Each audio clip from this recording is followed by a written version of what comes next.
అయితే ఈనాడు ఈ దుఃఖములకు కారణమేమిటి? आज इस दुख का कारण क्या है? చక్కగా నేను గుర్తించాలి పిల్లలు.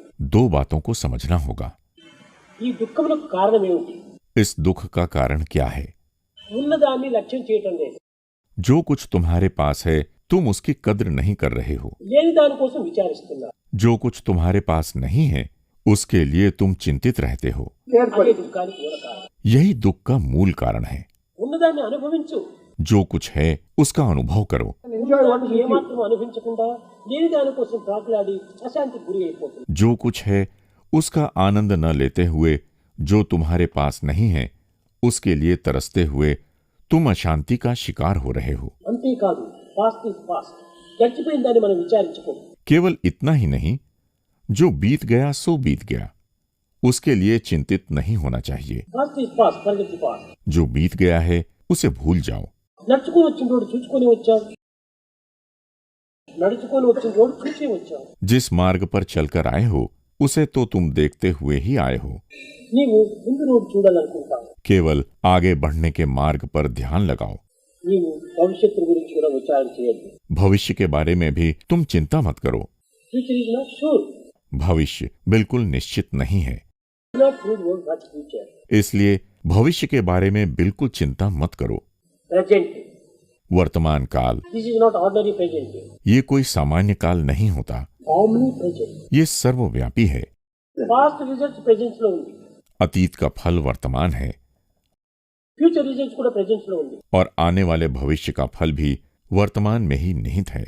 ప్రెజెంట్ నువ్వు బీ హ్యాపీ, अतः वर्तमान में प्रसन्न रहो హ్యాపీ ఇన్ ది ప్రెజెంట్. और अपने कर्तव्य का पालन करो।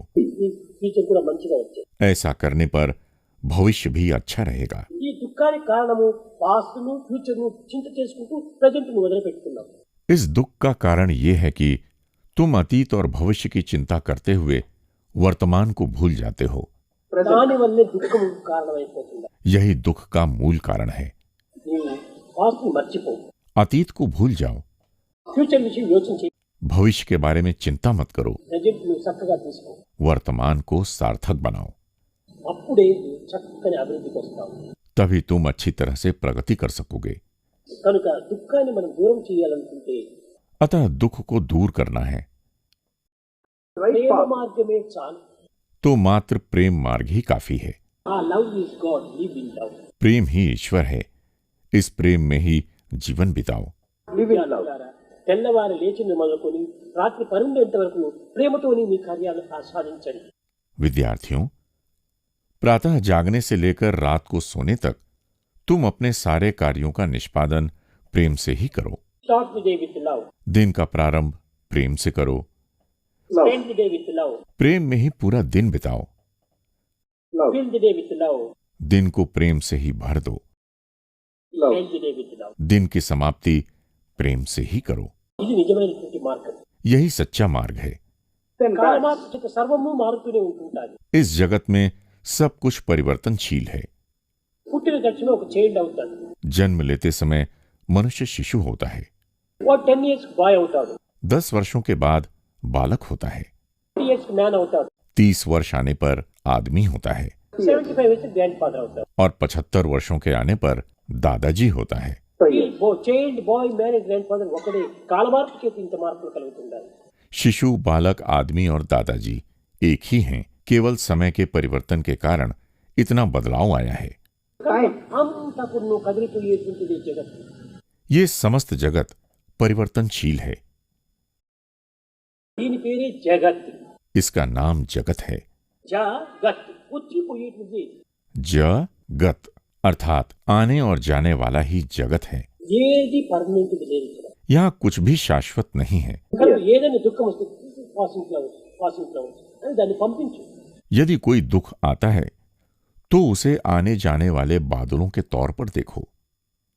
దాన్ని పట్టుకొని నీవు కూడా బాధపడవద్దు. इस कारण से दुखी मत हो। మనం స్విమ్ చేసే సమయంలో మీరు పిల్లలు బాగా తెలుసు, ముందున్నటువంటి నీటిని వెనక్కి నెట్టినప్పుడే మనం ముందుకు పోతాం. जब हम तैरते हैं तो सामने के पानी को पीछे की ओर धकेलने पर ही हम आगे जा सकते हैं। అంతేకాని మనం ముందు నీటిని వెనక్కి నెట్టకపోతే మనం ముందుకు పోలేము. यदि आगे के पानी को पीछे की ओर नहीं धकेलेंगे तो हम आगे नहीं जा सकते हैं।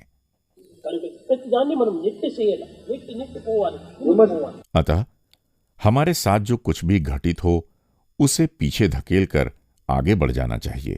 దేని కొరకు బాధపడకూడదు. किसी भी बात के लिए चिंतित नहीं होना चाहिए। ఇది what is the shape of worry? It is mental created fear. चिंता क्या है? वो मन द्वारा रचित सृजित भय मात्र है।